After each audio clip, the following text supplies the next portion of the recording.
E aí, como vocês estão?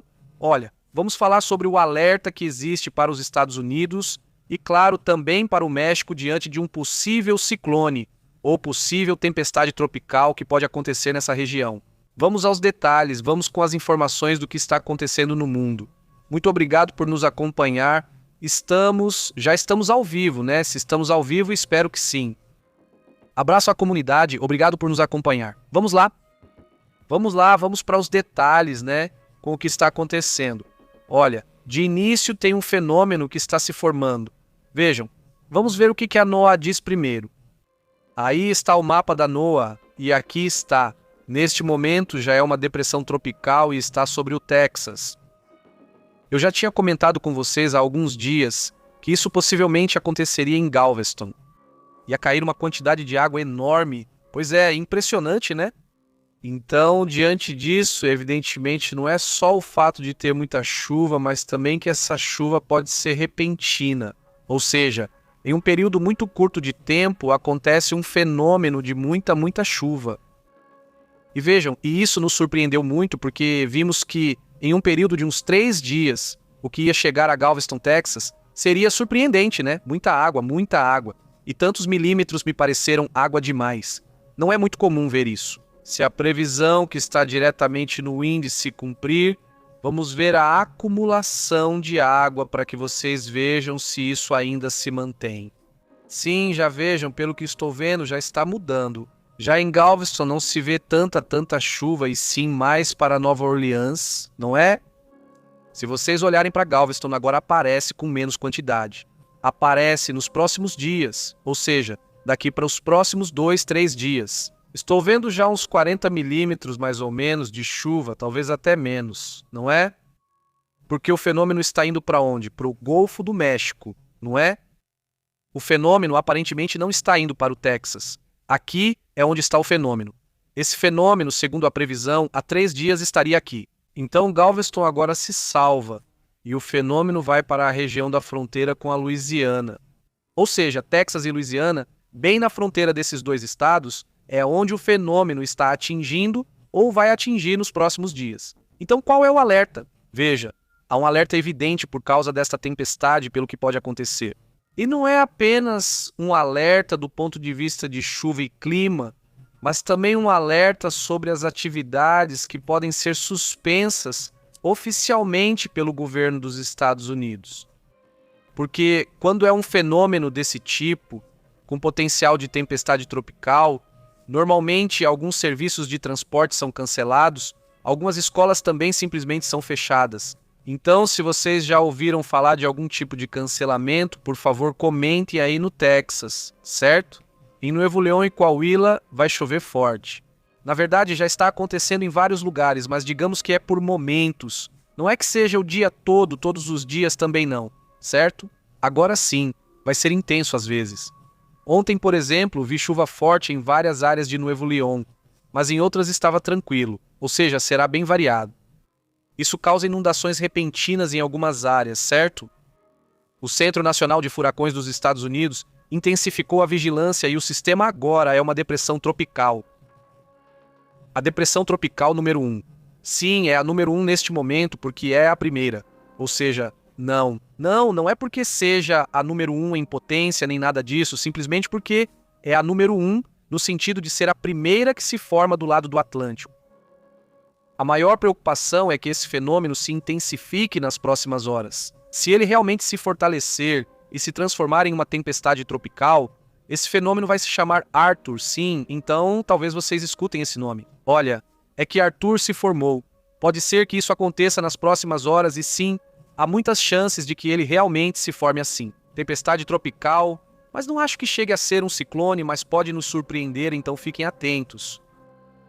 As autoridades emitiram um alerta de tempestade tropical para milhões de pessoas que estão na costa do Golfo dos Estados Unidos. A vigilância se estende desde Sargent, no Texas, conhecido por sua extensa costa do Golfo, até Morgan City, na Louisiana, famosa por seus pântanos e, digamos, enchentes anteriores. Tem rios, vamos dizer assim, tem uma série de... Então, evidentemente, essas áreas são regiões que podem enfrentar um fenômeno. inclusive até Mississippi, Alabama, todos esses estados, chegando até perto da Geórgia. Não, vamos ver. Não sei se chega até a Geórgia, porque isso seria mais ao sul, ou seja, vai até a Geórgia mais ao sul. O fenômeno chegaria também, mas um pouco menos, né? Mas o fenômeno se estende, digamos, a todos esses estados, né? Os meteorologistas alertam que o maior risco não seriam os ventos, mas sim as inundações repentinas. E esse é o ponto, esse é o tema, né? Algumas áreas podem receber até 12 polegadas em muito pouco tempo, outras de 4 a 8 polegadas, o que já é bastante. Os estados que estão sob alerta são Texas, Louisiana, Mississippi, Alabama e partes do noroeste da Flórida. Essas são, de acordo com os relatos, as áreas com maior potencial de risco. Segundo a AccuWeather, dezenas de milhões de habitantes podem enfrentar situações de risco devido a inundações urbanas, enchentes repentinas e transbordamento de rios, então fiquem atentos a isso. Também existe o risco de formação de tornados isolados em várias áreas próximas ao Golfo. Em Houston, um dos centros energéticos mais importantes dos Estados Unidos, está entre as áreas que podem receber precipitações mais intensas. Nova Orleans, que também é uma cidade histórica, também terá probabilidade de chuvas intensas. Então, fiquem atentos a isso, amigos que estão aí nos assistindo no sul, leste e sudeste dos Estados Unidos. Embora atualmente os ventos estejam leves, cerca de 30 milhas por hora, aproximadamente 50 quilômetros por hora. O problema, como eu disse, está mais relacionado à água ou à quantidade de nuvens, a quantidade de acúmulo de água é a parte mais arriscada, mais problemática, por assim dizer. Então fiquem atentos a esse assunto. Se o sistema tocar terra perto da fronteira entre o Texas e a Louisiana, como está dizendo aqui, porque é aqui que vai tocar terra, é nessa parte que pode acontecer o maior problema para essa região. Fiquem atentos a esse assunto. Um abraço para MT, Eliseu, Mercedes, tudo bem? Saudações para Tijuana, Marcelo, Orelana e toda a comunidade que nos assiste do Texas, Coahuila e Nuevo León. Muito obrigado por nos acompanhar, não é? Vamos para outros assuntos também importantes, porque, bom, agora sim, aqui vamos acompanhando a notícia internacional e tudo o que envolve isso, mas obrigado a Francisco Arce, a Blanca, a toda a comunidade que nos acompanha. Muito obrigado por estarem aqui conosco. Vamos então para outros assuntos, outros temas também importantes. Obrigado, Cebola. Como você está? Saudações, Cebola. Você está falando com todo o chat, né? Muito bom. Vamos para outros assuntos. Vamos para um tema. Então, de novo, é o Oriente Médio, né? O que é? Pois estão acontecendo um monte de coisas por lá.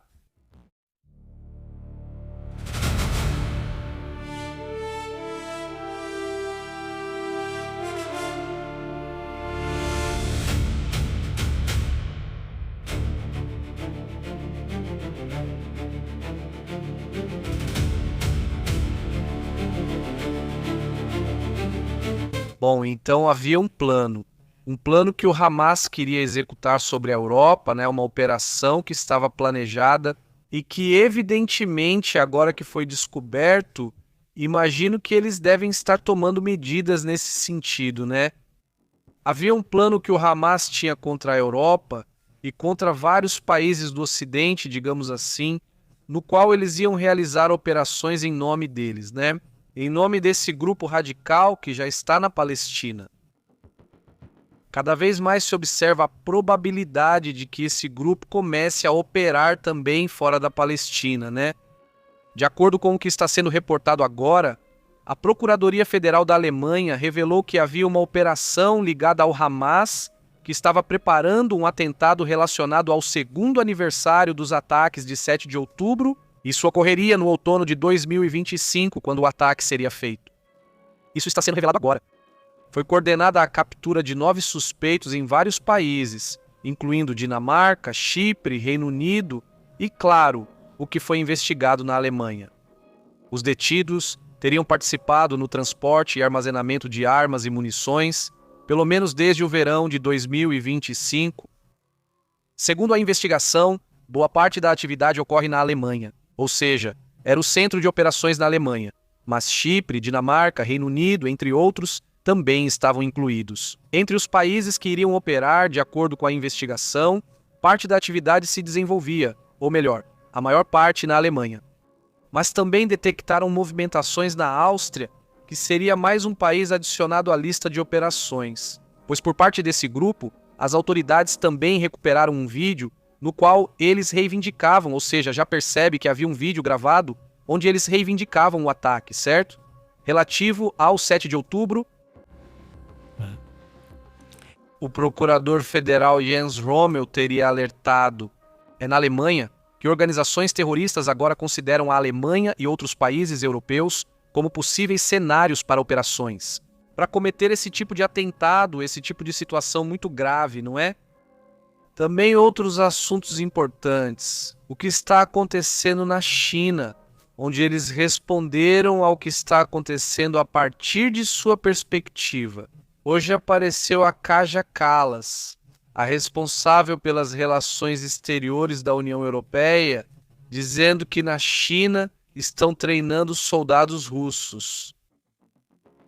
O porta-voz do Ministério das Relações Exteriores da China, Li Jian, chamou as declarações da União Europeia de calúnia. Ele garantiu que não existe nenhuma base factual, disse, para sustentar essas afirmações. O chefe ou a chefe da diplomacia europeia, Kaja Kallas, declarou que Bruxelas verificou relatos segundo os quais militares russos teriam recebido treinamento em território chinês. A União Europeia afirma que centenas de soldados russos participaram de treinamentos antes de serem enviados ao conflito na Ucrânia. Ou seja, isso significa que eles são treinados na China e enviados para o conflito, para a guerra lá na Rússia, na Ucrânia, na Ucrânia. Agora, Bruxelas também analisa quais consequências isso vai ter, toda a União Europeia em relação à China, mas poderia ser em temas de, vamos dizer, implicações políticas ou de segurança que poderiam fazer com que a China não participe ou seja obrigada a não participar. A China diz que as acusações são parte de uma campanha de difamação tentando desmoralizá-la. Afirmam que não participaram, não têm interesse em treinar soldados russos e negam a veracidade disso. A China afirma que as acusações são falsas e simplesmente uma campanha contra eles. As relações entre a China e a Europa estão cada vez mais próximas e cada vez mais fortes, mas ao mesmo tempo com uma desconfiança constante. Constantemente estão dizendo para eles: você não está fazendo isso, você não está fazendo aquilo. E então é assim que estão, né? Estão nessa queda de braço constante, constantemente entre a China e a Europa. Outro assunto que também me chama a atenção falando da China é que eles estão tendo uma freada brusca agora. Por quê? Porque estão passando por uma crise imobiliária, que já faz um tempo que estão com essa crise, mas também estão enfrentando uma crise de consumo, né? Ou seja, não está se consumindo muito. E a China registrou no mês passado, no mês de maio, uma queda interanual de 0,6% nas vendas no varejo, ou seja, nas compras do dia a dia, certo? Ou seja, o consumo está mais fraco, né? A causa, segundo os analistas, é a perda da força do programa de incentivos estatais que impulsionavam a compra de eletrodomésticos e bens de consumo. Esse retrocesso é especialmente preocupante porque o consumo interno era uma das grandes apostas de Pequim e parece que já não é tanto assim. Não se estava buscando muito focar nisso, nesse aumento do consumo, incentivar o consumo. Havia, digamos, incentivos governamentais e agora não existem mais. Apesar disso, a taxa oficial de desemprego urbano melhorou um pouco. Vamos lá. Eles não têm problema de emprego. O que acontece é que simplesmente não querem gastar, ponto final, não com as condições que temos agora. Então é isso, essa é a situação. Vamos para outros assuntos.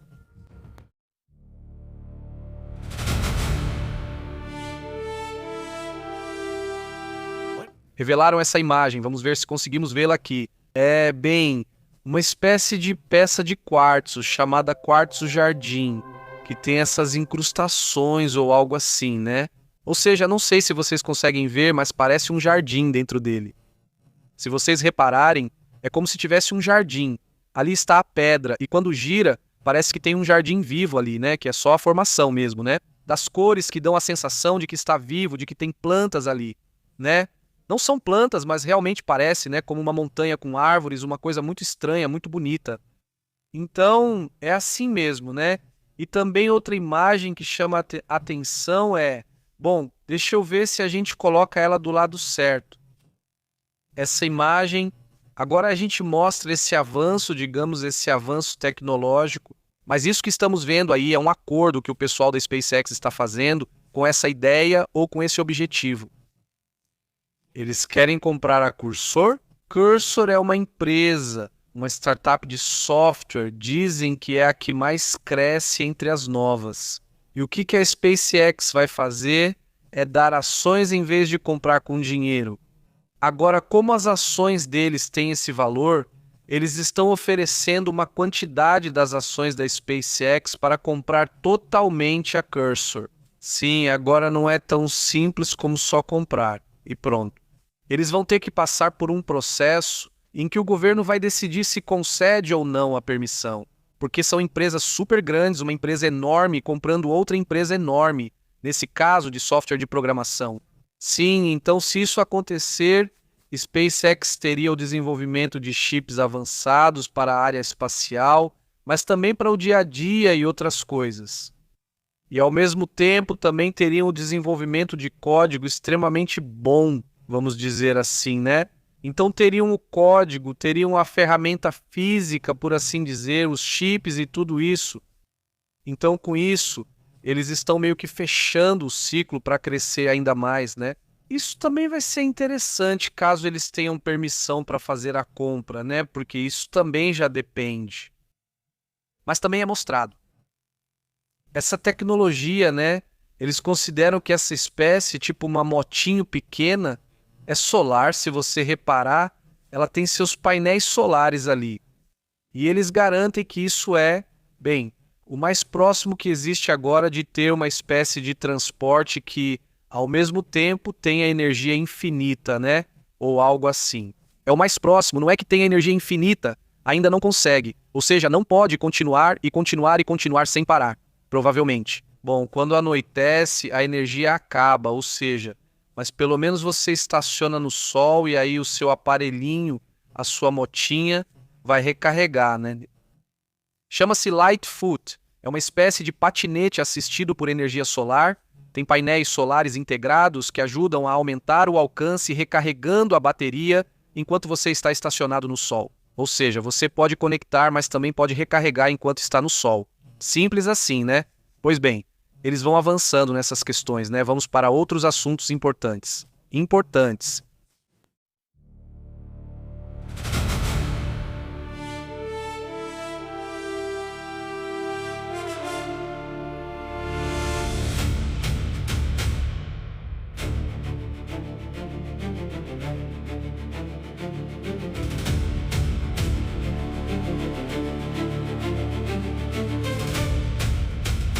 Olha, pois bem, foi mostrada esta imagem em que a refinaria de petróleo de Moscou, chamada Capotonia, teria sido atacada. É uma das 10 principais refinarias da Rússia. Segundo o que foi reportado, ela abastece aproximadamente 40% dos produtos petrolíferos para a área metropolitana de Moscou.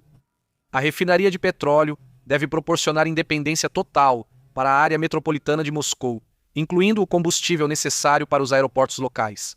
Bem, é essa. Ela teria sido atacada hoje.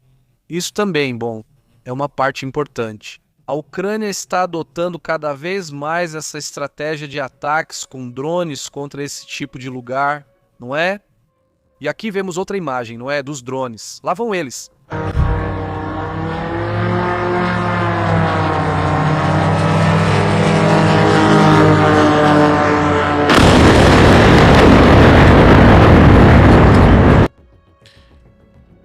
Bom, impressionante. Esse prédio em construção teria sido atacado, pelo que se pode observar. Drones ucranianos sobre Moscou também foram vistos hoje. Bom, pelo que relatam, houve movimentações nesse sentido. Há ataques de refinarias contra certos prédios. Evidentemente, é um tema que continua intensificando o conflito. Evidentemente não. Também. Bom, vamos para outros assuntos, não é?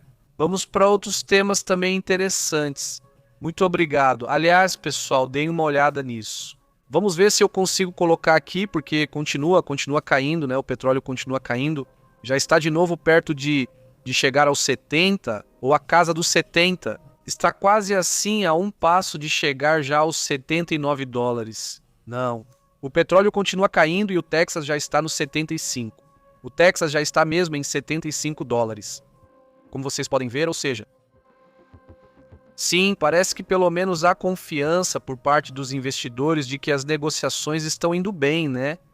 Apesar das duras críticas que foram feitas de que as coisas não estão saindo como seria ideal, né? Mas, bom, parece que há confiança de que as coisas vão se acalmar um pouco. Vamos para outros assuntos, outros temas também importantes para começar. Há um relatório que afirma que o acordo entre Estados Unidos e Irã vai acontecer. Já se sabe onde vai ser assinado. Tinha sido dito que seria em Genebra.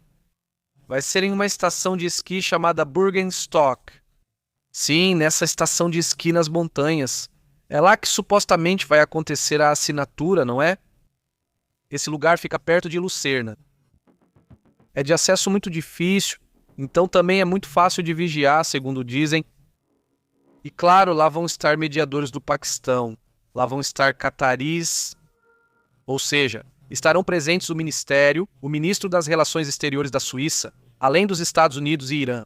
Não, ainda não sabemos se Israel vai estar presente, o que também chama atenção, né? Que não se saiba se vai ou não vai, ou o que está acontecendo com esse assunto, né? Outro assunto que também chama a atenção. O escritório do Diretor de Inteligência Nacional, a ONI, revela o estabelecimento da Junta de Governança de UAPs. Isso é o tema ufológico. Segundo relatos, em resposta a várias consultas feitas ao escritório do Diretor de Inteligência Nacional, por esse meio relataram hoje, dia 16 de junho, a declaração que mostram a seguir. Confirmada a criação de uma junta de governança interinstitucional de UAPs no Departamento de Guerra e outros departamentos dos Estados Unidos, ou seja, basicamente a ARO, né, o Pentágono e outros departamentos que eles não especificam quais. Eles vão ter como é que eles chamam? Bem, está como uma espécie de escritório, dizem eles, né? Esse tipo de escritório, né? Que vão, em teoria, estar tendo reuniões com frequência. A primeira reunião foi ontem, dia 15 de junho, na qual as missões deles são as seguintes: garantir o apoio mais efetivo ao ARO, auxiliar na coordenação oportuna da desclassificação de informações sobre os UAPs. A declaração garante que essa junta estaria respaldada por vários grupos de assessores com experiência fora do governo dos Estados Unidos e que também buscariam a consultoria do professor Avi Aviloi, entre outros. Ou seja, eles querem que haja vários especialistas, incluindo cientistas, para que assessorem essa junta de especialistas na investigação do tema ufológico e, assim, poder determinar como esse fenômeno funciona.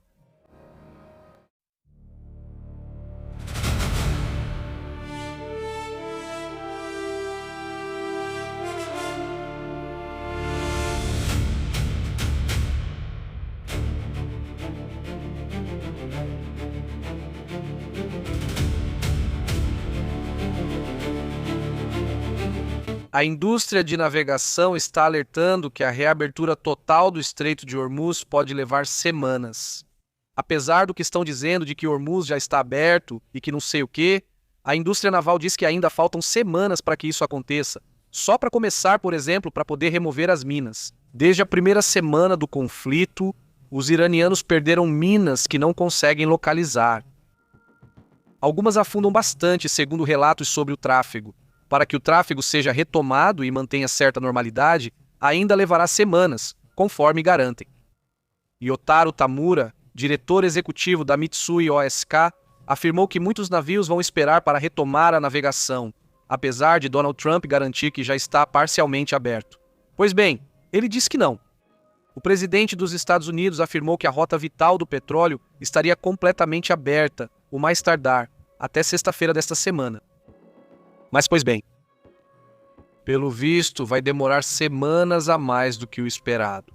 Isso eu insisto, lá no Estreito de Hormuz, onde ainda continua havendo um monte de navios, um monte de embarcações que não conseguem passar por essa área, né? Que ainda é impossível para eles saírem por ali. E se pelo menos o petróleo já está saindo, a escassez já não é tão grande, digamos assim, né? Além disso, agora tem um pouco de excesso por causa do que foi retirado das reservas. No entanto, O Sr. Tamura sugere que, na prática, a retomada do transporte marítimo vai levar tempo que não será de um dia para o outro.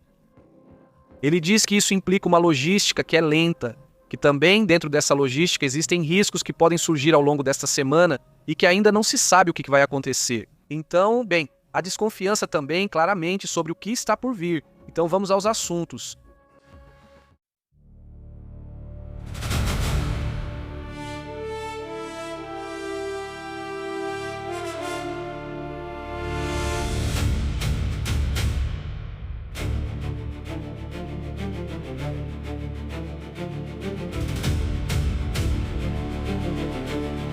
Neste momento, a Polônia está preparando uma série de medidas para abrigar uma base permanente, uma base militar permanente neste momento.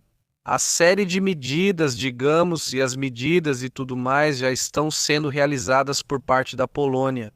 Donald Tusk confirmou hoje que seu governo está trabalhando em um projeto de resolução para adotar as medidas que permitirão estabelecer uma base militar permanente dos Estados Unidos nesse país.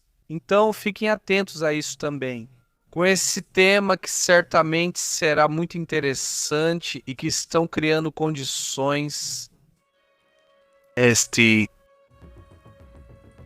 basicamente para isso, para que seja sustentável, uma base permanente dos Estados Unidos na Polônia. E não ficar, digamos, como ficaram na Primeira e na Segunda Guerra Mundial, pois este é o caso. Com o passar da guerra, né? Se o passo vai ser dado, não. Então que eles vejam que não seja por aí.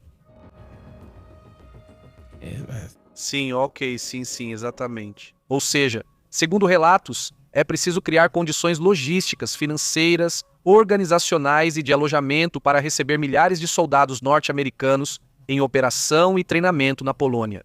Se realmente quisermos uma base permanente, devemos começar a preparar a Polônia para isso. Ou seja, ainda estão em processo, não está terminado, nem está feito, nem nada. Mas enfim, sim, é assim, não é? Esse sim é. No início de junho, o governo polonês teria confirmado ter apresentado formalmente aos Estados Unidos a proposta de criar uma nova base militar permanente no país. E bom, pois é assim está a situação. Já há militares norte-americanos lá na Polônia, mas agora eles estariam de forma permanente. No caso de ser aprovada e toda a base estar pronta, como o que foi feito e o que a Alemanha ainda tem agora mesmo nessa base, que já funciona há décadas. Não, que é uma base, pois agora mesmo não é que tenham retirado, mas sim que diminuíram o pessoal dessa base dos Estados Unidos. Então também a base Ramstein não é famosa. Vamos então aos comentários. Como